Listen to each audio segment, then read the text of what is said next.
नमस्कार, हिमाचल बुलेटिन में आपका स्वागत है। पेश है आज के समाचार। प्रधानमंत्री श्री नरेंद्र मोदी ने आज शिमला में प्रदेश विधानसभा के सदन में आयोजित 82वें अखिल भारतीय पीठासीन अधिकारियों के सम्मेलन के उद्घाटन समारोह को वीडियो कॉन्फ्रेंस के माध्यम से संबोधित किया। इस समारोह को अखिल भारतीय पीठासीन अधिकारियों के शताब्दी वर्ष समारोह के रूप में मनाया जा रहा है।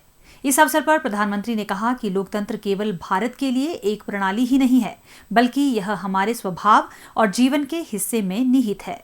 हमें देश को नई ऊंचाइयों पर ले जाना है और आने वाले वर्षों में असाधारण लक्ष्य हासिल कर रहे हैं तथा ये संकल्प सबके प्रयासों से पूरे होंगे। भारत के लोकतंत्र और संघीय व्यवस्था में जब हम सबका प्रयास की बात करते हैं तो सभी राज्यों की भूमिका इसके लिए एक बड़ा आधार है, प्रधानमंत्री श्री नरेंद्र मोदी ने कहा। साथियों, आजादी के इस अमृत काल में हम तेजी से आजादी के 100 साल की तरफ बढ़ रहे हैं। आपकी 75 वर्षों की यात्रा इस बात की साक्षी है कि समय कितनी तेजी से बदलता है। अगले 25 वर्ष भारत के लिए बहुत महत्वपूर्ण है। 25 साल के बाद हम आजादी के 100 साल मनाने वाले हैं और इसलिए यह अमृतकाल 25 साल का बहुत महत्वपूर्ण है। क्या इसमें हम एक मंत्र पूरी मजबूती के साथ, पूरे समर्पण के साथ, पूरी जिम्मेदारी के साथ एक मंत्र को चरितार्थ कर सकते हैं क्या? मेरी दृष्टि से वो मंत्र है कर्तव्य, कर्तव्य, कर्तव्य, कर्तव्य ही कर्तव्य। सदन में भी कर्तव्य की बात, सदन से संदेश भी कर्तव्य का ही हो। सदस्यों की वाणी में भी कर्तव्य की महक हो, उनके वर्तन में भी कर्तव्य की परिपाटी हो, परंपरा हो। सदियों की जीवन शैली, आचार विचार में भी कर्तव्य प्राथमिक हो।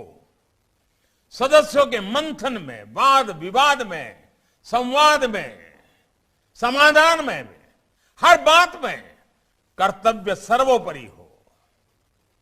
हर तरफ सिर्फ कर्तव्य की बात हो, कर्तव्य का बोध हो। अगले 25 साल की हमारी कार्यशैली के हर पहलू में कर्तव्य को ही सर्वोच्च प्राथमिकता दी जाए। हमारा संविधान भी हमें यही कहता है। जब सदनों से यह संदेश जाएगा, जब सदनों में यह संदेश बार बार दोहराया जाएगा, तो इसका प्रभाव पूरे देश पर पड़ेगा, देश के प्रत्येक नागरिक पर पड़ेगा।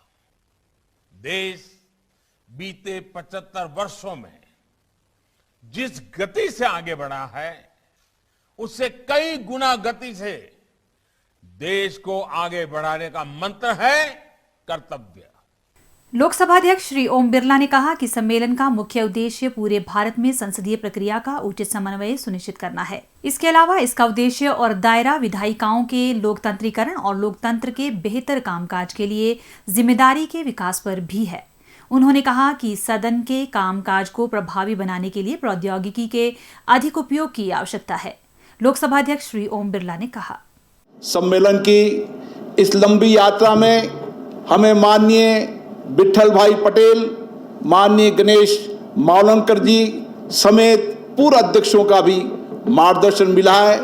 उनके नेतृत्व में विधान मंडलों को समाज की बदलती जरूरतों के अनुरूप अधिक संवेदनशील और सक्रिय बनाने में सहायता मिली है। आज विधान मंडलों के समस्त ज्वलंत विषयों पर चर्चा और संवाद के माध्यम से देश के सामने सर्वमान्य समाधान प्रस्तुत करने का एक प्रमुख दायित्व है, जिससे लोकतांत्रिक परंपराएं और समृद्ध हो और विकसित हो। इस सम्मेलन में निरंतर चर्चा होती रही कि भारत के तीनों अंगों में किस प्रकार हम अपनी अपनी भूमिका में आदर्श संतुलन बनाए रखें और किस प्रकार विधायी निकायों को अधिक समर्थ और अधिक सक्षम बनाया जाए। हमारा ध्यान इस बात पर भी है कि विधानमंडलों में होने वाली चर्चा अधिक अनुशासित हो, सारगर्भित हो, गरिमा में हो और संसदीय विशेषाधिकारों में स्पष्टता लाए। बदलते परिप्रेक्ष्य में संसदीय समिति के कार्यक्रम को भी अधिक प्रभावी बनाया जाना और सूचना प्रौद्योगिकी का अधिक उपयोग हो ताकि जनप्रतिनिधि अपने संसदीय दायित्वों का सम्यक निर्वहन कर सके। मुख्यमंत्री श्री जयराम ठाकुर ने अपने संबोधन में कहा कि हिमाचल प्रदेश विधानसभा को अपनी उच्च परंपराओं और लोकतांत्रिक व्यवस्था में सकारात्मक चर्चा के लिए जाना जाता है। मुख्यमंत्री ने प्रधानमंत्री से धर्मशाला में राज्य के लिए राष्ट्रीय ई अकादमी स्वीकृत करने का आग्रह किया। उन्होंने कहा कि हिमाचल प्रदेश भारत का पहला राज्य है जिसने अपनी विधानसभा में कागज रहित काम शुरू किया, जिसे अब ई विधान के नाम से जाना जाता है। यह सदन देश और राज्य के संवैधानिक इतिहास में कई महत्वपूर्ण गतिविधियों का गवाह रहा है। मुख्यमंत्री ने कहा, आज के इस ऐतिहासिक अवसर पर मुझे यह कहते हुए गर्व हो रहा है कि संसद, विधानसभा और विधान परिषद हमारे देश की प्रजातांत्रिक व्यवस्था के केंद्र बिंदु हैं। इन माननीय सदनों के सदस्य लोगों की आशाओं और अपेक्षाओं को ध्यान में रखते हुए विभिन्न विषयों पर गहन विचार विमर्श कर देश व प्रदेश के विकास और लोगों के कल्याण के लिए अधिनियम, नियम और नीतियों का निर्माण करते हैं। हमारे प्रदेश की विधानसभा का भी गौरवशाली इतिहास रहा है।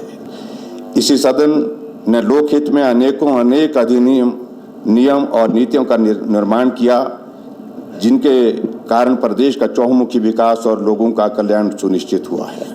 हमारे प्रदेश ने वर्ष 1948 में अपने गठन से लेकर अब तक अपनी विकास यात्रा में कई आयाम स्थापित किए हैं। हिमाचल प्रदेश के गठन के समय प्रदेश की आर्थिक स्थिति बहुत कमजोर थी, आय के पर्याप्त साधन नहीं थे तथा विभिन्न साधनों का भी अभाव था। प्रदेश की कठिन भौगोलिक परिस्थितियां विकास के लिए बहुत बड़ी एक चुनौती थी। लेकिन मुझे आज प्रसन्नता है, आज हिमाचल प्रदेश छोटा राज्य होने के बावजूद भी अपनी विकास की गति को तेजी से आगे बढ़ाते हुए हम एक नहीं अनेक मामलों में बहुत बड़े राज्यों से भी बेहतर प्रदर्शन करने की कोशिश कर रहे हैं। मैं इस ऐतिहासिक अवसर पर माननीय प्रधानमंत्री श्री नरेंद्र मोदी जी का बहुमूल्य समय देने व आशीर्वाद प्रदान करने के लिए आभार व्यक्त करता हूं। हमारे हिमाचल प्रदेश में एक विधानसभा हमारी धर्मशाला में भी बनी हुई है, उसका हम पूर्ण उपयोग करना चाहते हैं हम, क्योंकि उस वहाँ सत्र विंटर सेशन हमारा होता है, लेकिन वो छोटा होता है, 5-7 दिन का होता है। अगर यहाँ हमारी जो राष्ट्रीय ई अकेडमी अगर धर्मशाला में अगर हमारे लिए स्वीकृत होती है तो निश्चित रूप से उससे हमें एक बहुत बड़ा उसका लाभ मिलेगा और उस भवन का भी पूर्ण रूप से हम उपयोग करने की स्थिति में हो पाएंगे। राज्यसभा के उपसभापति श्री हरिवंश ने भी इस अवसर पर अपने विचार रखे। मुख्यमंत्री श्री जयराम ठाकुर ने महान स्वतंत्रता सेनानी लाला लाजपत राय, जिन्हें पंजाब केसरी के नाम से भी जाना जाता है, की पुण्यतिथि पर आज शिमला में उनकी प्रतिमा पर माल्यार्पण कर पुष्पांजलि अर्पित की। इसके उपरांत पत्रकारों से अनौपचारिक बातचीत करते हुए मुख्यमंत्री ने कहा, लाला लाजपत राय जी की पुण्यतिथि के सबसे पर मैं उनको श्रद्धांजलि देता हूँ। देश की आज़ादी के लिए ऐसे महान पुरुषों ने जिनने संघर्ष किया, जीवन दिया, उसमें से लाला लाजपत राय जी भी एक हैं। बहुत लंबे समय तक संघर्ष किया, यातनाएं सहन की और यातनाओं को सहन करने के पश्चात भी देश को स्वाधीनता चाहिए, आज़ादी चाहिए, स्वतंत्रता चाहिए, इस लक्ष्य से कभी भी विचलित नहीं। और आज यहाँ हिमाचल प्रदेश में हमारे इस बहुत ऐतिहासिक स्थान रिज के मैदान पर उनकी ये स्टैचू जो लगी है, ये लाहौर से बन करके आई है, लाहौर से लाई गई है यहाँ पर। और मैं आज के इस अवसर पर उनको श्रद्धांजलि देता हूँ और उनके उस संघर्ष में जीवन जिसमें हमको आज़ादी का मार्ग जो हमारे लिए प्रशस्त किया आगे बढ़ करके, उसके लिए उनके योगदान को स्मरण करता हूँ। स्वास्थ्य एवं परिवार कल्याण विभाग द्वारा दोपहर 2 बजे जारी बुलेटिन के अनुसार प्रदेश में कोरोना संक्रमण की जांच के लिए आज 1216 लोगों के सैंपल लिए गए, जिनमें से 160 लोगों की रिपोर्ट नेगेटिव पाई गई है, जबकि 1056 लोगों की रिपोर्ट आना बाकी है। अभी तक 37,85,940 लोगों की जांच की जा चुकी है, जिनमें से 35,58,561 सैंपल की जांच नेगेटिव पाई गई है। प्रदेश में कुल 2,26,022 लोगों में कोरोना वायरस के संक्रमण की पुष्टि हुई है, जिनमें से 2,21,100 लोग इस बीमारी से ठीक हो चुके हैं और 1,100 व्यक्ति उपचाराधीन है। हिमाचल बुलेटिन देखने के लिए सब्सक्राइब करें YouTube channel IPR Himachal, follow करें ट्विटर @DPRHP, लाइक करें Facebook page information and public relations department Himachal Pradesh, visit करें वेबसाइट www.himachalpr.gov.in। इस अंक में इतना ही। कल फिर होगी मुलाकात। दीजिए इजाजत। नमस्कार।